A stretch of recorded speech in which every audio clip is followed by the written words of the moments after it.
So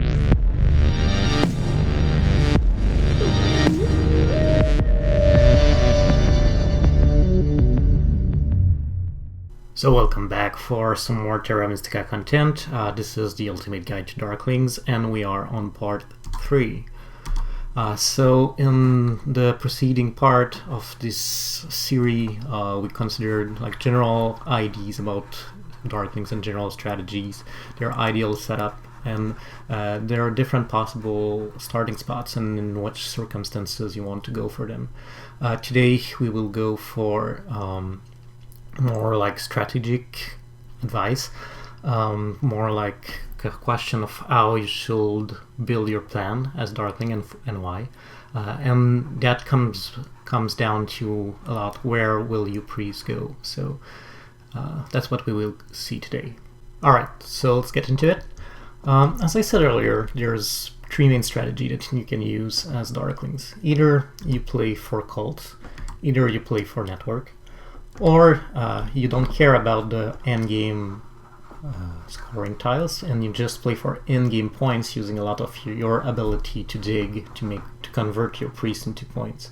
So either you play for endgame, one of the endgame condition, either you play for digging and in-game points, and that comes down a lot to the question of where will you send your priest. So will you use your priest on the cult track, will you use your priest to advance your shipping, or will you just use them to dig and convert them into points? So there's different factors that will orient you toward one or the other of this strategy, and we will briefly see them here and more in depth in the next slides.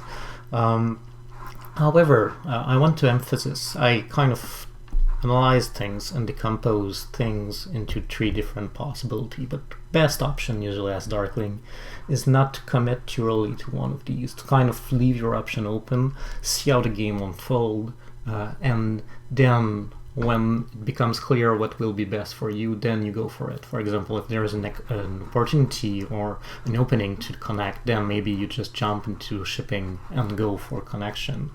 Or you kind of put some priest early on in the call track and then look where your opponent plays to decide whether you continue on this avenue or if you change your strategy to connection or to pure points here.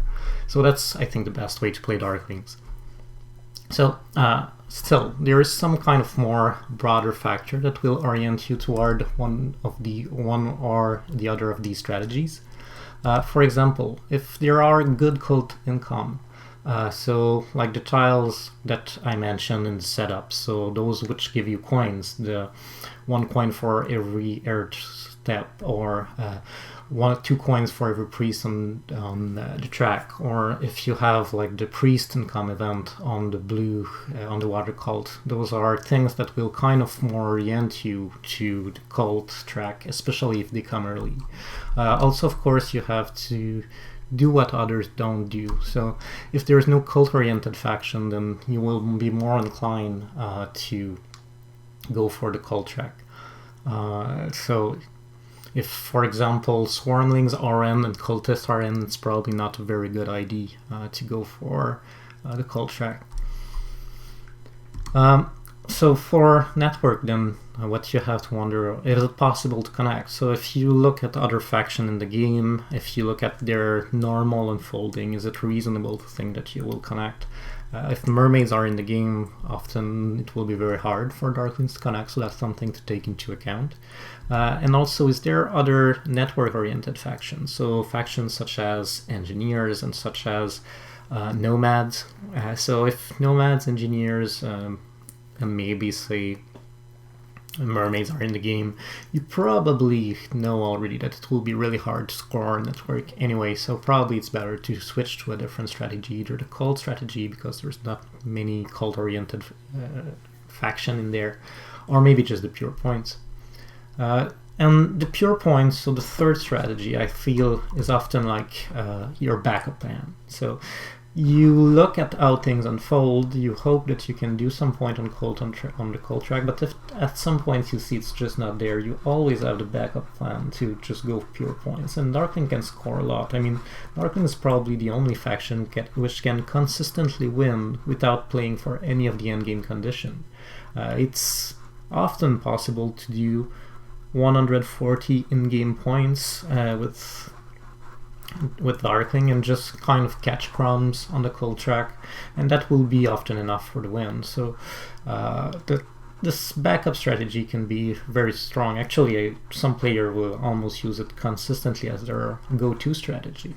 So for me, it's a backup strategy, but it's not weak. It's something that can really be used.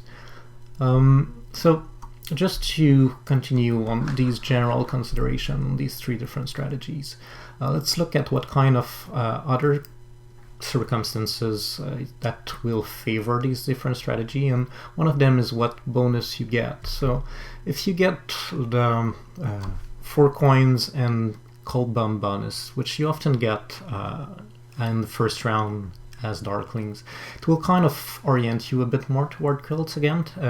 Darkling like to advance cult without using too many priests on the cult track, so that's one way to help you get one step further.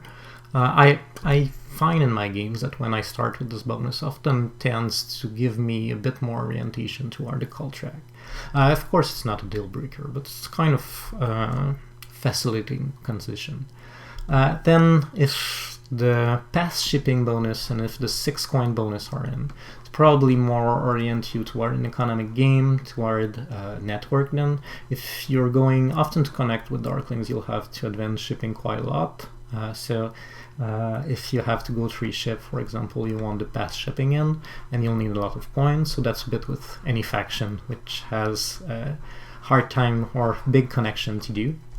And then the pure point strategy is more favored by scoring bonus. So we've explained already in the setup video why these two are good for scoring for Darklings. And also if the shipping bonus is in. So if you want to do the strategy, ideally you want to go for 3 towns, but you don't want to advance ship, because just advancing ship is not, it's just 2 points. You prefer to use that to dig, and since you know you're not doing any points on network anyway, it's probably better to just use the shipping bonus 1 turn, maybe in round 3-4, something like that, just to kind of step onto another continent and start your 3rd city there. So shipping bonus is interesting for this strategy. It's kind of facilitating for strategy. Again, it's not a deal breaker, and none of these bonuses are deal breakers, but it's kind of more orient you toward, or it facilitates one of these strategy. And last thing I wanted to talk on this topic was the question of the town tile you'll take. So if you go for a more cult-oriented strategy, you want the cult towns, especially the 2 key towns. And often it's a very contested town, so if you can build a fast town, it will often facilitate the cult strategy a lot. Because again, Darklings, they want to send, in this strategy they will send some priests, and we'll come back to this more in detail next, but they don't want to send too much. They want to use some priests for digging. So how will they dominate the cult tracks? It's by other ways of advancing. So favorite tiles, cult bonus, and the cult towns, which often can be very handy. So if you can get the 2 key towns and the 8 points down, give you 3 bumps everywhere, plus your favorite tiles, it will put you in a very, very strong position for the cult, especially since you start with the priest. Often you can be faster than anyone on the cult track to get the 3 step. So going for these towns will really help you to establish your position in the cult.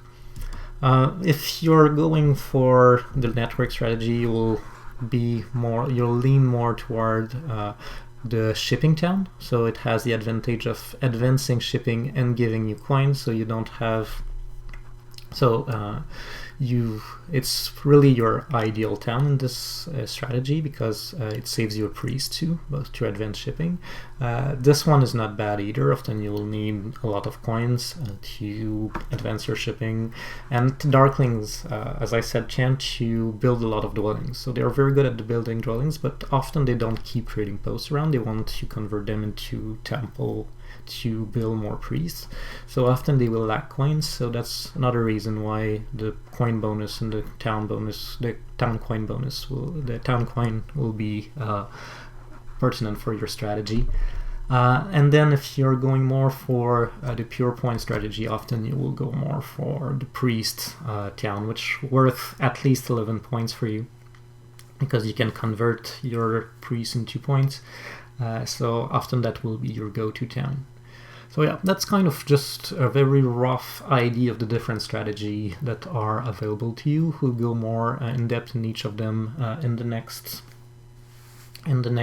slides that we will go. So let's get to it.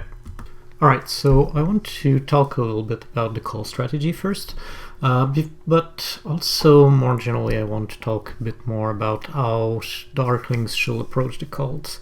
Darkling don't want to send too many priests on the cult, even in cult-oriented strategy. I will say that because they get so much out of every priest, they need them to dig, so they will often try to find ways to play on the cult, but without using their priest to do so.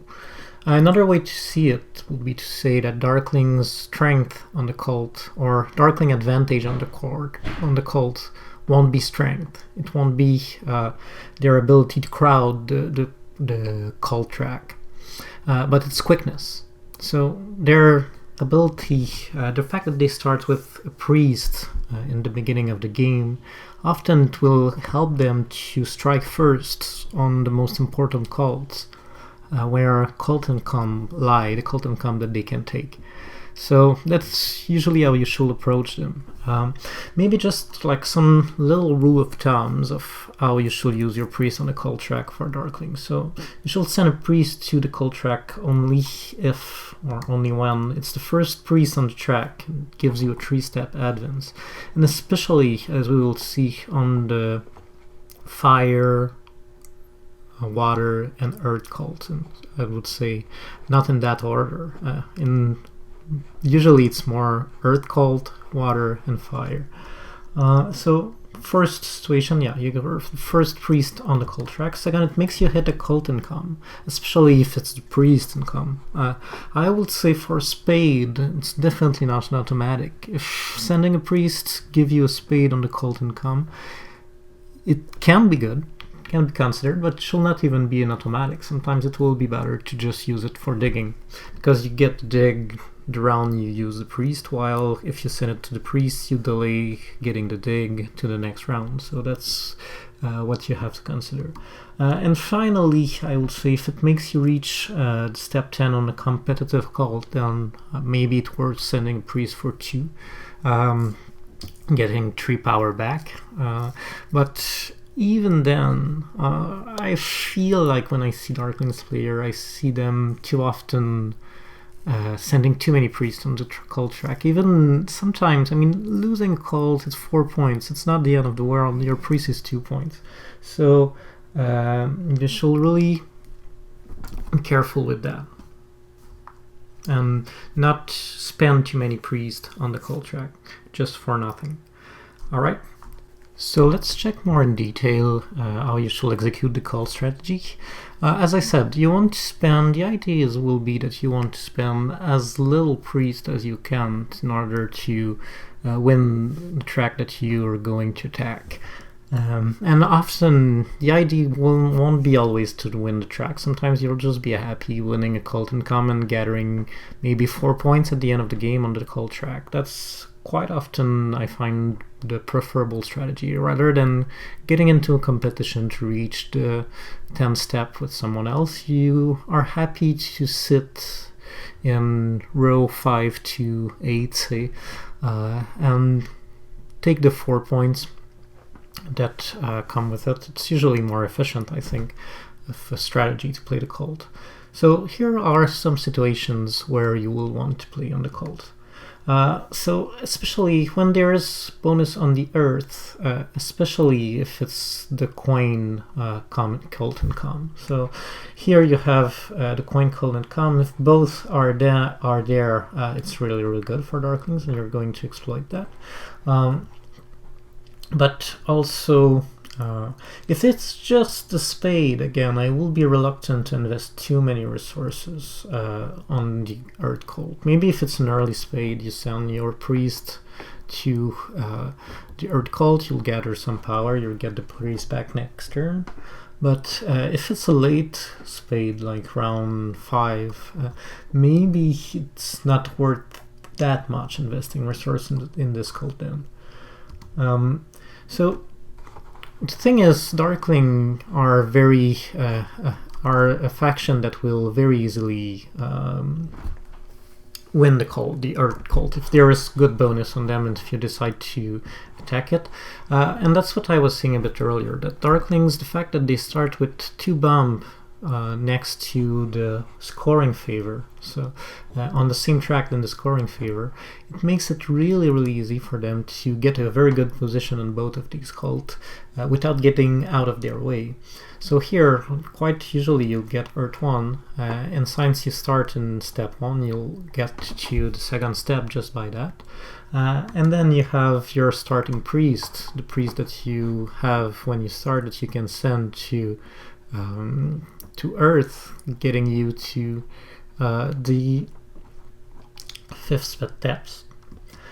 Sometimes when you do your sanctuary, if there is really, if for example there is 2 Earth Cult bonus coming up, then it can be interesting to go to Earth, getting 2 more power here. Then you won't get as many coins, but there's a lot of coins on the track. So that's an idea you can think of, going to Earth afterward. Meaning that without sending more than a priest to the Earth track, we're already on the 7th row. So then if we can complete it with, say, the 2 key town, or some cult towns, we can reach step 9, 10 very easily with only one priest sent to the cult track, and that's what we want. That's how you want to approach a cult track when you're Darklings. A similar thing can be said about the water track. It's not as good as the earth track, because the big advantage of the earth track is that it gives you coins.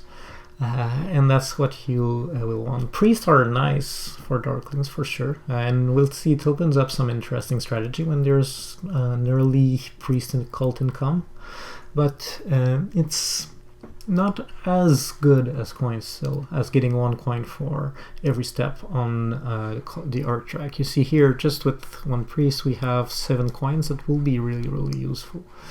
So again, at some point you may pick water 1 on the cult track, so that's more true if it's late cult, late on the track. You might have been the first to send a priest on the water, so getting to step 5, and you may even consider at some point taking water 2, so that will be not all the time. I don't often take water 2 late with Darklings. We'll see some strategy where you take it early, so that can be an idea. But yeah, if say you skip Earth 1, you start with water 2, you will take water 1 at some point. After sending a priest, you're really high on the water track.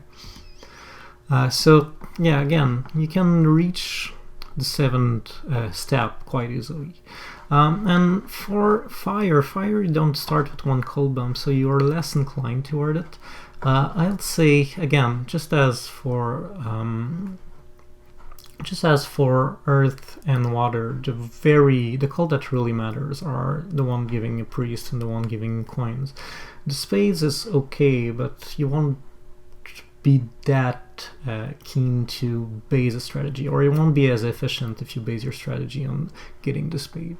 Same here can be said about fire. The power is nice, but it's not that important. What you really want is the worker income, especially if it's in, for example, that event show up in round 2. That's usually about where you want to build your sanctuary. And when you build your sanctuary, you often get Fire 1. So if you get Fire 1, and you're the first to send a priest to the fire track, it will means that you will get to the 4th step, getting 2 workers early. And 2 workers early are very nice to get some kind of boost on the track. Also, it's quite usual that Darklings want to go 3 towns, and for that they will need Fire 2. So even on the Fire cult, you can get a pretty nice position. Personally, I almost never play on the Air cult with Darklings, even when the third 3 spot is available. The reason for that is that Darkling are not very interested in Air 2. I think that's a mistake to take Air 2 at Darkling in most of the times. The reason for that, of course, is that Darklings don't need as much digging than other factions. They don't need to use the digging power action, so it's less important for them. Usually they want power only to get coins, but even if the 4 power helps you get the 7 coin action, it's almost never as good as getting the 3 coins per turn, because you can always convert power to coins. So the idea is that getting the 3 coin every turn is just as good as getting the 7 coin action every turn, because if you think about it, you could always have converted. So the 7 coin action costs you 4 power, it gets you 7 coins, but you could always have converted these 4 power to 4 coins. So the benefit of taking the 7 coin action is actually only 3 coins. So this action in a way gives you a 3 coins bonus, while this favor gives you a 3 coin bonus every round. So clearly Fire 1 is superior to Air 2 with Darklings. So the only circumstances where you might consider Air 2 is if there's a lot of bonus on the Air cult and you're the first one to send a priest there, then maybe yeah. But otherwise I will not pick Air 2 at all. So of course you won't get these 6 favorite tile in a game, so that's more like a different strategy that you can use to get up on important cults. But the point I wanted to make was that if you take these 3 cults, the 3 cults on the left, it's possible to get very high on them without using more than 1 priest, and that's what we will want. If you add to that, we didn't even consider the possibility of getting the 2 key towns or the cult town, which will give you even higher, still only using a priest on them. So yeah, finally you can think of this event, so the temple event. Because Darklings start with the priest, especially if the event is early, often they are able to use it at least as well as anyone else. You'll often get two priests on the cult track early on in the first 2 rounds, so that will be a 4 coins benefit. And Darklings really want to get, again, a source of coins out of their buildings. So I've said that many times, trading posts in general are not a good source of coin income. You want to look elsewhere for your coin income, and that's even more true for Darklings, because they tend to want more than anyone else to convert their trading post to temple.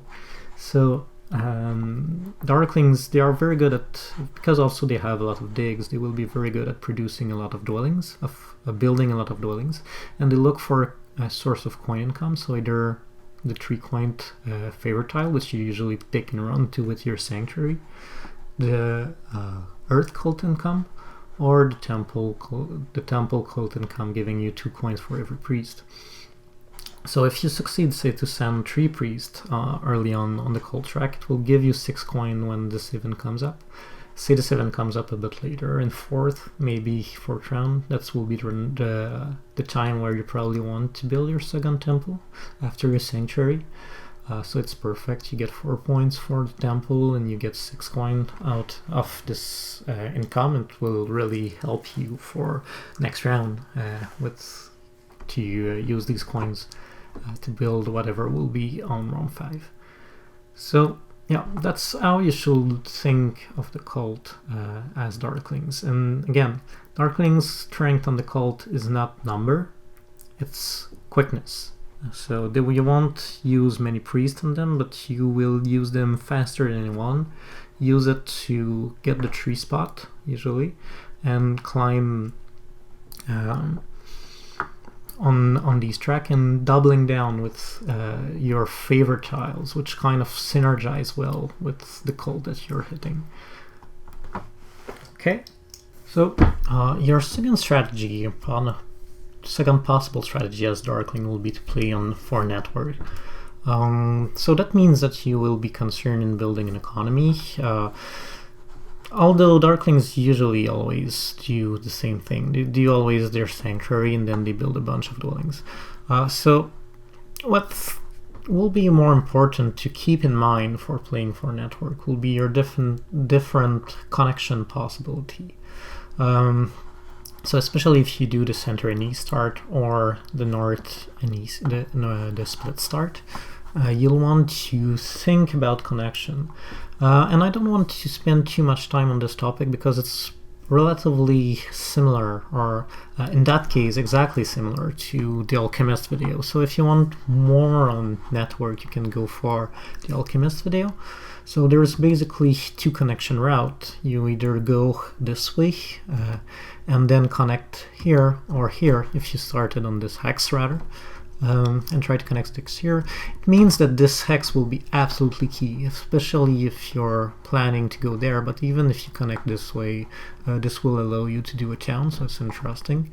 If it's taken for some reason, then you'll have to find a backup, either these 2, this one especially if you want to town it, or these 2 for connection. So some of these has to be open, and if this way is totally closed, you still have the possibility to go south, assuming that you can take one of these 2 key hex to connect, and this one here. So yeah, I don't want to spend too much time. It's quite similar to Alchemist. However, I will say that contrary to Alchemist, for whom it's completely vital to connect, Darklings always have the opportunity to turn toward a different strategy. So, contrary to Alchemist, where you will rush for connection and everyone knows that you're doing so, with Darklings you can be a bit more patient, you can sit, you can look at if opponents are going to go north or south and delay your possibility of connection. You can look and see, do opponents invest resources to block you, and then if they do, you can just switch to a different strategy before attempting to connect and investing resources in that way. So Darklings here, strength compared to Alchemist is really their ability to be more patient and to have more options if their connecting plans actually failed. So they can kind of delay deciding to play for network. Also, opposed to Alchemist, you have a different possibility to connection. Alchemist will advance shipping, so they don't care about at all about having as little shipping as they can to connect. While if you're playing Darklings, it's different. Darklings usually wants to use as few priests as they can to connect. So Darklings, especially on the split start, as we've seen already, they have the possibility to connect north with only 1 ship. And that can be very interesting. That can be very efficient. So that's true with the split start. That's true also with the northeast start. So those are definitely some things to consider. If it's possible, it's usually very efficient. So just to wrap things up about this small section on where your priest should go, you can play on cult or network, and that means sending your priest to the cult track and sending your priest to advanced shipping. But in both cases, we've seen the idea is to be as efficient as possible. So if you can connect with only one ship, that's good. If you can win some cult track using only one priest for every track, that's very good. Because your real strength, what you want to really rely upon, is your ability to convert priest into points and to use it for digging and developing your economy. So you have to keep in mind, you have to be flexible and to really, I think, Darkling's biggest advantage is their ability to play wait and see, to look at what others are doing and do something different. And even if both of these strategy ends up not being super available, you always can fall back to your strategy of only doing pure points. Again, Darklings are probably the only faction who can consistently win without having any cult or network presence. So you have to remember that this is always an option. So I usually like to keep in mind, usually the way I play Darklings will be that I'll try to get some early cult position and try to think that I'll win some crumbs at least on network. So maybe 4 points on the Earth cult, maybe 4 points on the Water cult, so that's 8 points on cults. Keep open about the possibility of connecting, but not forcing it, and really capitalize on this. And if both of them, again, if networks ends up being not a possibility, just kind of fall down to the strategy of maximizing my in-game point with my special ability. Alright, so that concludes that third part of the video. In the next part, we will see the different opening that Darklings can do. So what are your different options when you start the game? And then we will go to the question of the usual building order, because Darklings usually build their structures more or less in the same sequence, so it's interesting to know. It helps you to understand better why such track is better than another track. And also it will kind of anchor down the different strategic notion that we've seen up to now. So that's what we will see next time. Hope to see you then. Bye.